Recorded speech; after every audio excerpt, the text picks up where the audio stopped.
چاہتا ہوں اپنا اعلان کروں.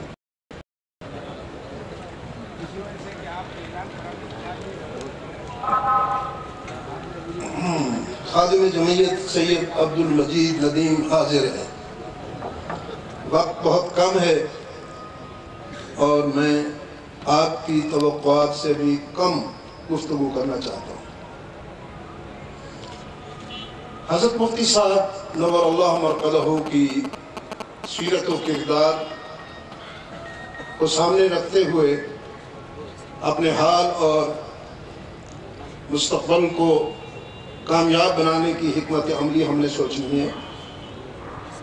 اس ہدف کے پیش نظر رات کی کانفرنس اور یہ سیمینار ہماری صوبائی جماعت کا قابل تحسین کارنامہ ہے. میں نے رات بھی اپنے ان عزیزوں کو ہدیہ تبریک پیش کیا، آج بھی انہیں تبریک پیش کرتا ہوں.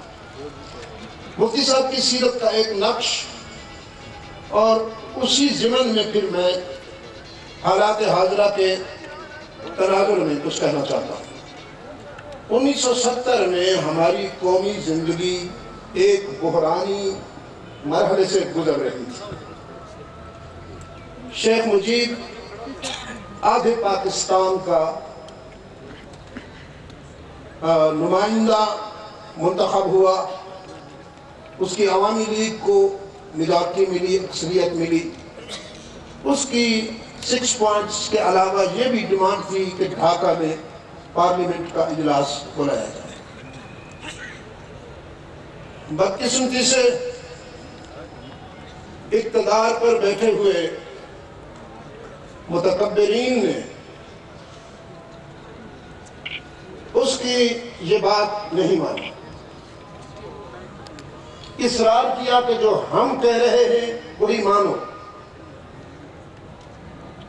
لیکن آپ باخبر حضرات ہیں، آپ کو یاد ہوگا کہ اس بگڑے ہوئے ماحول میں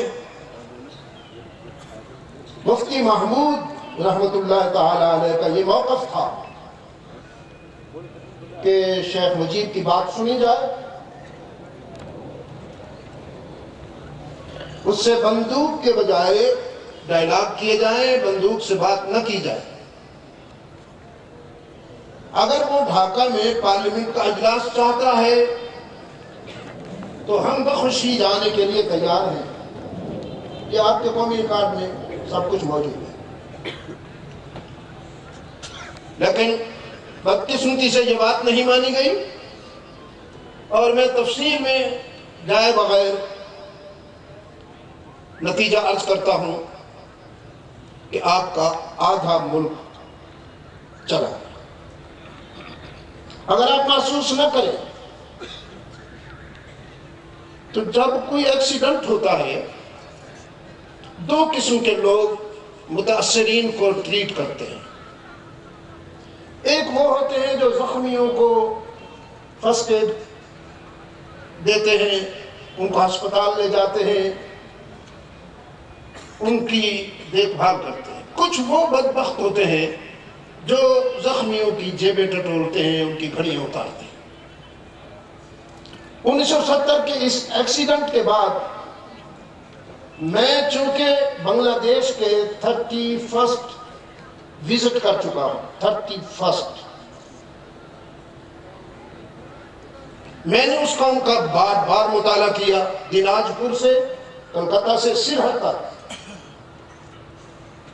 اور آپ یقین فرمائیں اس میں کوئی مبالغہ نہیں کہ میں نے پوری قوم کو اپنے پاؤں پر کھڑے ہونے کی سٹرگل کرتے ہوئے دیکھا، جدوجہد کرتے ہوئے دیکھا. ایک شخص نے انہیں، ڈاکٹر یونس نے اسمال انڈسٹری کا نظریہ دیا، اس پر انہوں نے عمل کیا.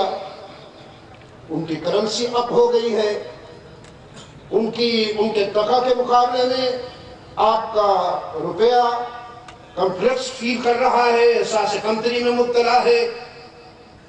میں کئی سال پہلے جب گیا ہوں تو ان کے 140 ٹکا کا ہمارا 100 روپیہ تھا، آج ہمارے 160 روپے کا ان کا 100 ٹکا ہے. کوئی دھماکے نہیں ہے، کوئی فرقہ واریت نہیں ہے. قومی زندگی میں وہ بحران جنہوں نے ہمیں جکڑ رکھا ہے اور نجات کا راستہ نہیں نظر آ رہا، چھوٹی موٹی باتوں کے علاوہ وہاں کوئی بڑی بات میں نے نہیں دیکھی. انہوں نے خود کو سنبھال لیا. ہم نے جو کچھ کیا، ابھی مجھ سے پہلے میرے ایک عزیز بات کر رہے تھے کہ یہ اگر زکوٰۃ بھی دے دیں اپنے سرمایے کی تو ہمارا اسٹیٹ بینک ہوش میں آ جائے. تو میں نے ان کو لکما دیا تھا کہ مال مسروقہ پر زکوٰۃ ہوتی ہے، وہ سرمایہ واپس کیوں نہیں لاتے؟ عزیزان گرامی، اگر مفتی صاحب کی بات مان لی جاتی تو پاکستان دو ٹکڑے نہ ہوتا، مشرقی پاکستان ہمارے ہاتھوں سے نہ جاتا. آج پھر مفتی صاحب کے فرزند نے ان کیمرہ پارلیمنٹ میں جو قرارداد پاس ہوئی تھی کچھ عرصہ قبل، یہ جو ابھی اے پی سی ہوئی ہے اس سے پہلے جو ان کیمرہ اجلاس ہوا، اس میں اہم کردار ہے مولانا فضل الرحمان کا، جس میں انہوں نے کہا ہے کہ ہم اپنے ہم وطنوں کو گن نہ دکھاؤ.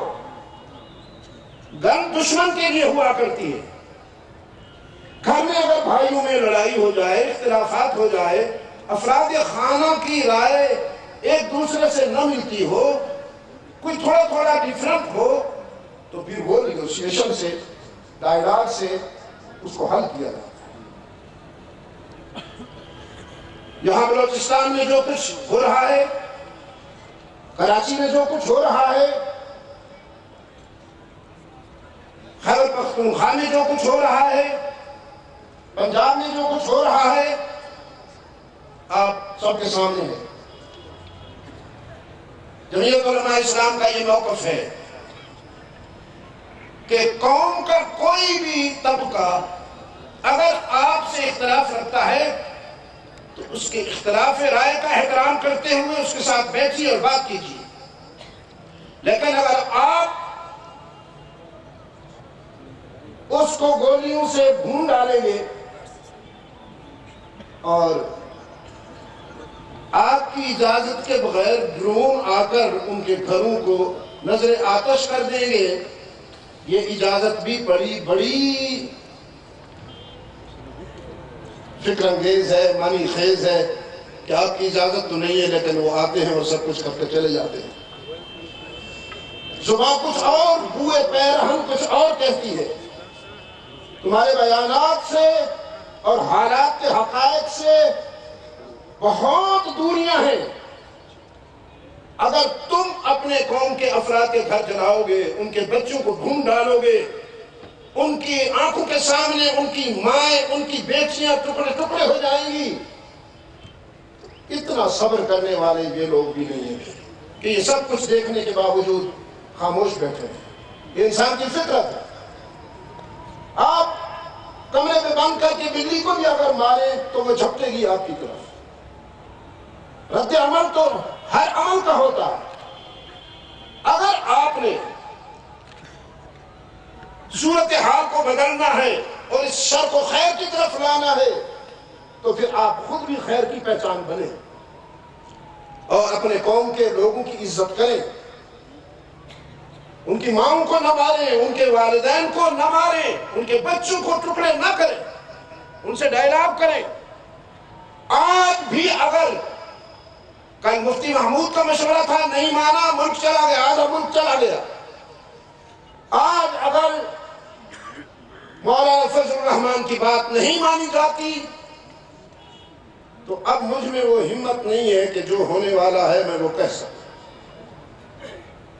میرے پاس اتنی ہمت نہیں ہے. میں صاف دیکھ رہا ہوں، مجھے صاف دکھائی دے رہا ہے کہ حالات کی تلخی اور حالات کی سنگینی ہمیں کس طرف دھکیل رہی ہے. آپ آزما چکے ہیں. سیاست کی زبان میں قوم کو دھوکہ دینے والے پیشہ ور لیڈر، تاجر لیڈر جو خود محلات میں بیٹھے ہیں اور قوم کو جھونپڑی میں بیٹھے ہوئے بھی 2 وقت کا کھانا میسر نہیں، لاکھوں انسان کھلے آسمان کے نیچے بیٹھے ہیں۔